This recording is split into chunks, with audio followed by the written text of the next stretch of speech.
Okay, so like we said before, me and Chase made the trek to Kansas City, Missouri for the NFL draft. We got our cool draft shirts and sweatshirts here we're repping today. It was truly a once in a lifetime, I think, experience. Definitely a very long and tiring Yes. experience as well, but looking back on it, well worth it. So Chase, let's go ahead and dive in here. What did you like most about being at the draft in person? Yeah, so one thing that you miss out on when you just watch it on TV is just the camaraderie of all of the fans, man. I couldn't tell you how many just different fans that we've seen with different opinions about each player, different opinions about what team needs, right? There was everyone, I was talking to everyone from a guy from Charlotte, Carolina, there for the Panthers pick, to the people that were just in the backyard of the Chiefs, right? Talking about them. So it was really cool just being able to bounce ideas off of them and try to guess who's coming up next, right? And it seemed like everyone that we wanted to talk to was willing to talk to us, tell us what they thought about that pick, tell us who they wanted. It was just a good group of people that just cared only about football, and that was it. There was no behind the scenes politicking or anything like that. It was just football all the time. So that was awesome. Yeah, no, I love that too. What's cool about the draft is yes, it's in a host city, right? But in this time it's Kansas City, but it's not like a Kansas City event. So obviously there were a ton of Chiefs fans there, and rightfully so, right? It was right in our backyard, so we had to go. I had to drive an hour away from my parents' house, right? So a lot of Chiefs Yeah. fans there, and rightfully so. But it's a true NFL event, so all 32 teams were represented in every aspect, and especially like you said with the fans. I was amazed to how many fans from all different teams were there. And that's what I love the most because you're standing there, in like a mosh pit, a group of people, and you have fans Yes. from all over the place, and you're just talking football, right? You're talking about team needs, team wants, and things like that. My favorite was getting like the instant reaction of like those draft picks with those fans. You could say, like, hey, obviously I have my opinion, but for Colts or Bears or Jaguars or whatever, I'm just a football fan, right? For them, so I'm not like in it, like I would be like the Chiefs, right? So to ask them, a true fan, like, hey, what do you think of that pick, and get their instant reaction was super fun. Like, I'll never forget. We were standing there with a bunch of Bears fans, right? When that Darnell Wright pick came in, and they just freaked out and left. They hate. I said, bro, how do Left. you like that pick? And he said, that pick sucks. And I think they left the draft after that point. Yeah. So Yeah. it They was were front just row too. It was it, crazy.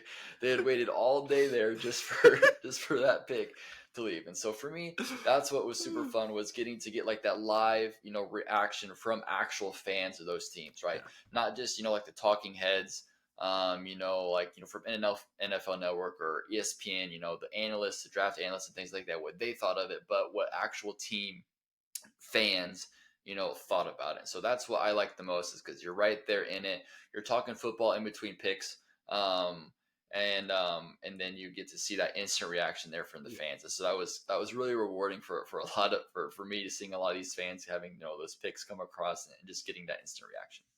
Yeah. Yeah, that was a blast. And a couple other things that was really cool is to be there to live to see the players walk across the stage, or to see, there was no distraction, right? You felt in this journey with them, right? I'm going to pay attention to some of these players that I didn't even really care for that much in the draft process, just because I felt like you got drafted and I was right there with you, man. Like, we're connected now. I thought that was cool, just seeing there, everyone gets drafted every year, but this one, being there live, you're like, man, I watched you take that jersey. I watched these fans embrace you the second they heard your name. I'm in it with you now. Yeah, it was. We had fantastic spots too. So obviously you have, Yes. the actual draft theater, which the super fans and like the season ticket holders, right? But that's paid for, right? So everything else that was free, we were up there right at the very front of that free Yes. section. So like we were like right in the back of that draft theater. I was amazed that we were able to have that Yes. type of seating. I thought we were going to be way in the back, having to watch it on the TV, but we were literally as close as we could possibly get for a free entry. And Yes. and it was, I could not believe it, and made the experience so much better because, like you said, it wasn't just watching on the TV, it was actually like watching the stage, right? You're watching the host, you're watching the commissioner, you're watching the players, everything that was happening on the stage we were able to see almost perfectly. It was like, you're at a concert, right? You try to get as close Yes. to the band or to the artist as you can, so you kind of see them live, and that's where we were, and it was free, which was the best part. Yes, yes. Yeah, those spots came with the downfall, though. I think we were tallying up, we ended up standing in that exact same spot for almost 10 hours straight, just standing there. Yeah, that part was rough. So let's go ahead and go in there to the dislikes there because that was Yes. one of my biggest dislikes. It's one of those things where obviously to get the good seating, the good spot, you have to be there early. So the draft didn't start, especially on Thursday night, till about 7 p.m. and we were there. I didn't Me and my dad didn't get there, I think, until 3 p.m. I think you and Jason were there like 1, I Yeah. think. Is that Yeah. right? So, Yeah, just 1 from 1:30, 2 o'clock. yeah, Yeah. like 1:32. So like you were there about an hour ahead of us, and it was just literally just standing there in that spot, talking with people, waiting for the draft to even start.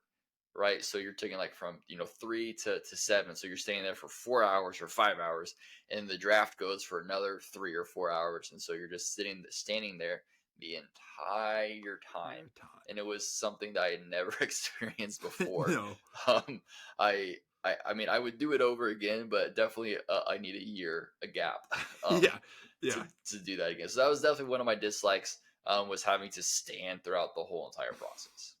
Yeah, yeah, and then once the draft started, it kind of gave us a second life. But that countdown from about 4-ish to 7, that was rough. At 5 o'clock, I didn't know how much we were going to make it.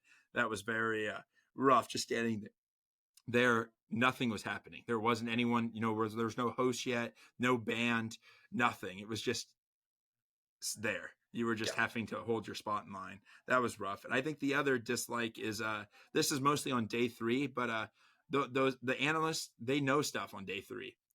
Day first night I knew every player drafted. Day 2 I could tell you majority of the players. Day 3, these are the guys that I didn't have the time to scout, right? Not being a full-time scout or full-time analyst. So you miss that interaction there with the people telling you, hey, this is what he does good, this is what he needs to work on, this is why he fell, right? I had no idea, right? I didn't know there's a couple people that fell in the draft, right? Had no idea why they were falling. There's no analyst at all. I mean, literally, you're just on your own to look up the trade values, right? There's the most trades ever in a draft, and to me, it seemed like there was no trades really because we couldn't see them. We've seen them live, but we didn't know what was happening behind the scenes. So that's the other thing. I'd say that would be my only other problem with it is you missed out on that you've grown accustomed to just watching the draft. Yeah, I agree. Another thing I didn't like is normally like when you're watching the draft on TV, especially when it's like day 2 or day 3, especially day 3 though, it tells you like their previous draft picks for each team. Yes. Right. So you can see like, oh, like who did they take? And oh, this is who they take, so that they've addressed those needs. And I can kind of guess like, okay, maybe they're going to go this. But when you're there live, they don't have that at all. Right. No. And you think it'd be so simple to put on one of those screens, like their draft thus far, but I don't know if they just don't do it or they just decided not to do it. But that was frustrating because I was sitting there trying to rack my brain, like who had they picked before.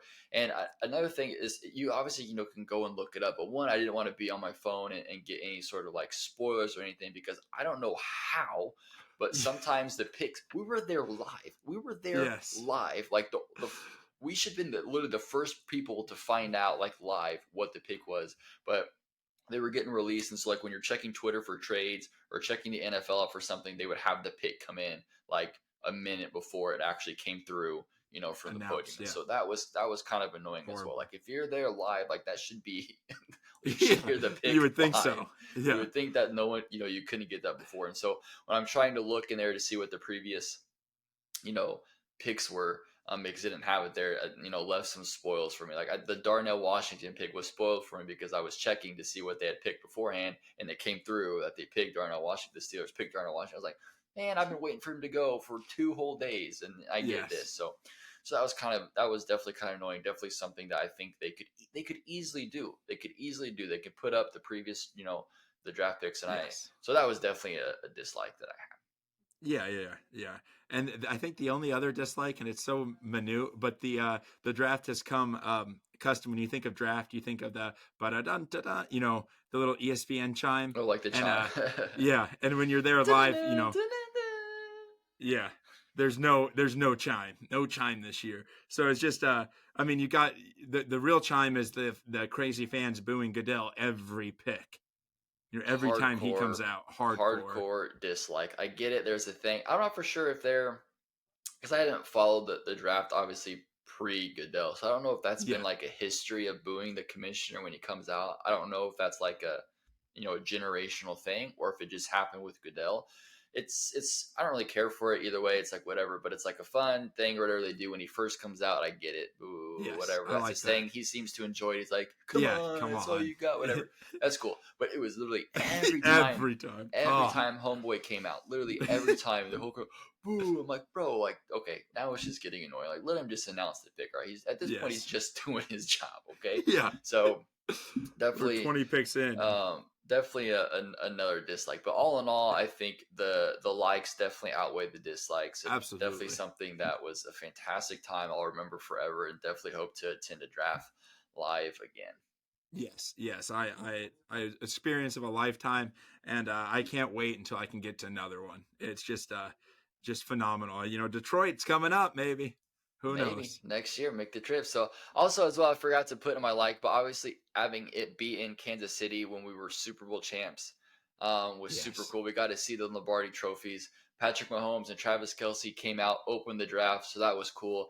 And then whenever Clark Hunt, the owner, came out at the end to announce our last draft pick, we had all the Super Bowl trophies out there on the stage to announce it. And so that was super cool. That was definitely something unique to not only hosting the draft, as your hometown fan, but being Super Bowl champs the previous year. So I think that just added a whole new level of excitement and awesomeness to it. So definitely want to make sure I mention that because that was super cool being that close, to the Lombardi trophy. Yes. Was just incredible. Insane. Yes. And it was, we've never been to another draft, but I couldn't imagine one's going much smoother than that KC. It's such a nice, parking wasn't too far away. They all had the entrance one way. I mean, it was just everything was set up perfectly. They thought of almost every minute detail. Just a shout out to Kansas City for an amazing Good job. draft. Good job, guys. Way to represent. Way to represent. So, no, Yes. fantastic.